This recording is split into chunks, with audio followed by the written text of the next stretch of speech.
Welcome back to the deep dive. Your express lane to understanding complex ideas without, all the jargon. Today we're tackling something that's, well, it's a major headache for a lot of new business owners, figuring out when and how taxes even begin to apply to their startup.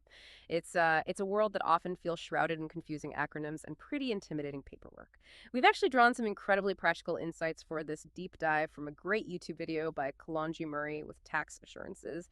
He directly addresses questions that new business owners often grapple with, and his answers.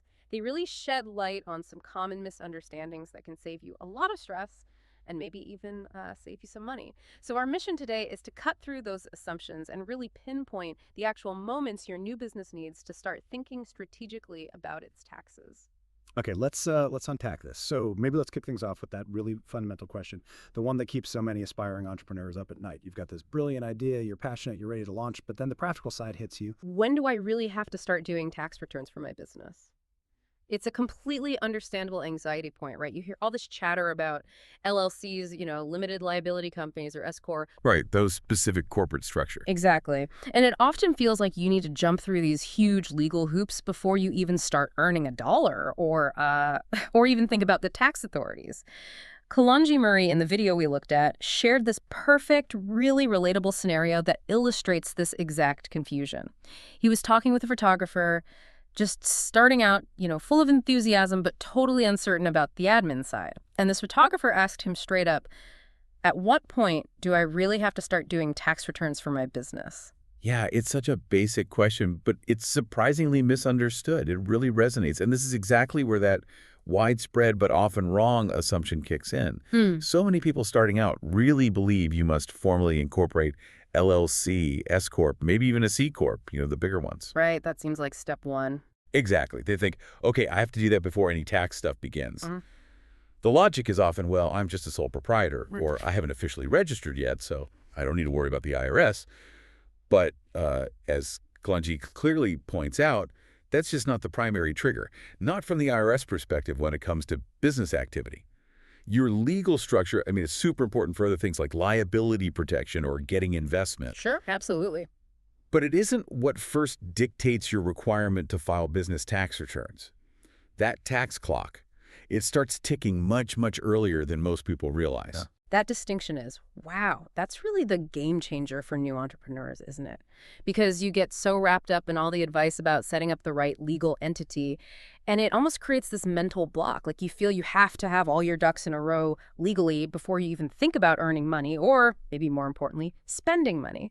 But the core, kind of surprising insight from the Tax Assurances video just flips that conventional wisdom completely on its head. Kolonji says, and I'm quoting him here, it really doesn't even matter if you incorporate. What really dictates whether or not you need to do a tax return for your business is if you start making money or if you start spending money related to that business. Exactly. And what's truly fascinating there is the emphasis on any financial activity. That's the real trigger. Any. Like literally any. Yet any incoming or outgoing money related to the business idea. That's the often overlooked trigger, not just having the formal legal structure on paper. So whether you're bringing in revenue, even if it's just a few dollars from your very first client, Right. or selling your first handmade item, or, and this is really key, if you're spending money on the business, those actions immediately create tax implications. It's fundamentally about the economic activity itself. Think about it like this. You decide to launch a side hustle baking custom cakes. Oh. The moment you buy flour, sugar, maybe a new mixer specifically for those cakes, boom, that's business activity in the eyes of the IRS. Even before you sell the first cake. Even before. Or say you're a freelance writer and you pay for, a professional grammar checker subscription online or some specialized software that helps your writing. That's also business activity. These financial transactions, they signal that a business venture is underway. Doesn't matter if you filed the LLC paperwork yet or not. It completely shifts the focus from just legal formation to practical engagement in a trade or business. And that's a really powerful distinction for anyone just starting out. Wow, okay. That really does challenge a lot of the standard advice you hear. So if incorporation isn't the main trigger, what's actually happening on the IRS's end when someone starts making or spending money that makes them care, even if it's just a few bucks? And I guess this leads us right into one of the biggest initial benefits for any new venture, especially maybe those not yet profitable, the power of business expenses and write-offs. Yeah, this next part is particularly interesting, I think, for anyone just getting started who might be worried about, profitability or even running at a loss at first. This whole understanding of financial activity as the trigger, especially the spending money part, it unlocks a world of practical benefits, specifically around those business expenses. Let's go back to that photographer example Kalonji used. They're just starting out, maybe not making a ton of money yet, but they absolutely have to invest in their craft, right? For sure. Equipment isn't cheap. Exactly. So Kalonji uses this photographer situation to perfectly illustrate common business expenses that instantly become valuable write-offs. Imagine this photographer. First, they need gear, right? So they buy a new camera, maybe some lenses, lighting stuff, photo editing software. Essentials? Right. These aren't just personal purchases, they're legitimate business investments. Then maybe they're traveling for shoots, taking an Uber or Lyft to different spots in the city, or using their own car and hopefully tracking that mileage meticulously for deductions. Oh, yeah, mileage is a big one. They might need to rent a studio or some unique venue for a specific session, so there are rental costs. And here's a more interesting one Kalonji highlighted. What if they need a model for a shoot? And maybe that model can't afford their own travel. The photographer might actually help with the cost of the model's transport, or maybe pay for hair and makeup for the shoot. Interesting. So even that could count. Apparently so. Kalonji points out that all of these things, from that expensive camera right down to the model's travel assistance, are directly tied to the business. And the crucial point from the source is exactly this. All of those expenses are business-related expenses. So as a result, he does have the ability to write that off. Now, this is incredibly significant for a new business, especially if it's not profitable yet. Okay, explain write-off a bit more. What does that actually mean in practice? Sure. So when you write off an expense, it basically means you can deduct the cost of that expense from your business income. This directly reduces your overall taxable income. Let's use a simple example. Say your new photography business made, I don't know, $1,000 in revenue from a few small gigs early on. Okay. But you legitimately spent $1,500 on business expenses, that new camera, software, travel, maybe some marketing. Right. More spending than earning, which happens a lot at the start. Exactly. So the IRS essentially sees your taxable business income as negative $500. You've technically incurred a loss for tax purposes. Now, those losses aren't just like ignored. They can often be carried forward to offset profits you make in future years. Or in some situations, depending on your overall tax picture, they might even offset other personal income you have, maybe from a day job. Ah, okay. So the loss itself has value. It can, yes. This ability to deduct legitimate expenses provides a real, tangible financial benefit right from day one. And it powerfully encourages early tracking of every single dollar spent on the business. It means that notebook you bought specifically for business ideas, the online course you took to learn a new skill for your service, that website hosting fee, even maybe that coffee you bought while networking with a potential client. If it's genuinely for the business, it's potentially reducing your tax burden down the line. It really makes you think differently about every single receipt, doesn't it? Yeah, absolutely. Suddenly that fancy coffee you bought while brainstorming your business plan, it's not just coffee, it's potentially a deduction. That's a great way to put it. It really shifts your mindset from just spending money to making strategic investments that have a real tax impact. Okay, so we've talked about the initial triggers, the making or spending money, and the immediate benefits of understanding and tracking those expenses. It's clear our photographer, even in their early days, can already be pretty smart about their finances. But let's imagine their business really starts to take off, things are growing. What does all this mean then? As a business starts to grow beyond those initial stages, maybe hiring people, expanding services, does incorporation suddenly become irrelevant because the tax clock already started ticking way back? No, not at all. No, definitely not irrelevant. While corporation isn't the initial trigger for tax obligations because, like we said, economic activity is, it absolutely becomes increasingly important as a business scales and matures. Kolonji Murray mentions this too. As your business grows, you're naturally going to move toward formal incorporation. And not just because it looks more official, but for really concrete, tangible reasons.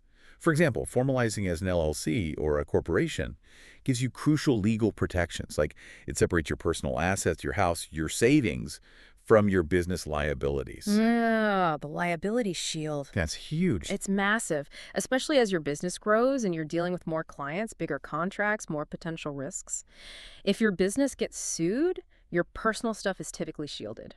And beyond liability, think about investment. If you're looking to attract outside investors down the road, maybe angel investors or venture capital, Yeah. well, almost all investors prefer to deal with a formally structured entity, not just an individual sole proprietor. It just signals professionalism, stability. Makes sense. And yes, different legal structures can offer different tax advantages depending on your specific revenue and profit levels as you grow. So it definitely becomes worthwhile to revisit your entity choice with a tax pro as your business matures. But it's not just about the legal structure itself changing. Growth also naturally leads to needing more robust financial infrastructure. Okay, like what? Well, the source rightly points out the need for getting proper bookkeeping software, something more sophisticated than maybe a simple spreadsheet, right? Hmm. It's vital for accurately tracking those increasing revenues and expenses. You might even integrate it with payment processors as you scale up online sales or client invoicing. Right, things get more complex. Exactly. And think about this. Growth often means you'll be looking at hiring your first employees. That opens up a whole new can of worms with payroll taxes, withholding, compliance. Oof, yeah. Payroll. It's a significant jump from just tracking your own expenses. Maybe you expand into new markets, take on bigger projects, perhaps even think about acquiring another small business. All these steps bring increased financial complexity. And, of course, while you might start out doing your own taxes with simple software, eventually you'll likely need more comprehensive solutions, or ideally, you'll want a professional tax preparer, like Kolonji himself. Someone who can expertly guide you through these more complex stages and make sure you're optimizing everything. So it's an evolution. It's totally an evolution. The overarching principle, though, as he puts it, stays completely consistent. As long as you're starting to kind of focus on that business, spending money on that business, and really growing that business, that's when it's time to look to make sure that you're doing tax returns on an annual basis. Mm-hmm. The core idea is just that as your business activity ramps up, more clients, more products, more employees, more investment, so does the need for diligent financial management and, formal, accurate tax reporting. And that's such a critical takeaway for you, our listener, regardless of what kind of business you're dreaming of starting, or maybe you've just launched. This isn't just about photographers, right? It applies just as much to the budding graphic designer creating their first logo, the freelance writer pitching articles, the home baker selling at local markets, or the consultant offering expertise online. Any budding entrepreneur, the moment you start making or spending money related to that venture, boom, the tax clock starts ticking. And maybe most importantly, those expenses, they become your strategic allies, not just, line items on a budget spreadsheet somewhere. So, okay, to kind of bring this deep dive to a close, the key takeaway seems remarkably clear and actually pretty empowering. Don't wait for formal incorporation to start thinking about your taxes. Any financial activity, whether you're bringing in your first dollar or critically spending money to get your business off the ground, means it's time. Time to start tracking and planning. Those expenses aren't just costs, they are potential write-offs. Write-offs that can significantly impact your tax picture, potentially reducing your taxable income now or later. And this really raises an important question, I think, for you, our listener, to consider. What proactive steps can new business owners take, like right from day one, to ensure they're prepared and optimizing their financial situation, instead of just being reactive when tax season suddenly looms? Yeah, good question. Think about how even those seemingly tiny expenditures, like registering a domain name for your website, maybe subscribing to a design tool, or even that first coffee meeting with a potential collaborator, they can all add up, Every single one is a piece of your financial puzzle, starting with just a simple spreadsheet to track income and expenses. Maybe opening a separate bank account just for the business, even if it's just a side hustle, keeping every single receipt. These are habits that, if you build them early on, can truly impact your tax picture in a really meaningful way down the line. It's about empowering yourself through good financial habits right from the beginning. That's an excellent point. Start today. Don't wait until it feels overwhelming or confusing. Proactivity really is your best friend here. Well, thank you for joining us for this deep dive into the surprisingly straightforward and ultimately empowering world of tax prep for new businesses. We'll catch you on the next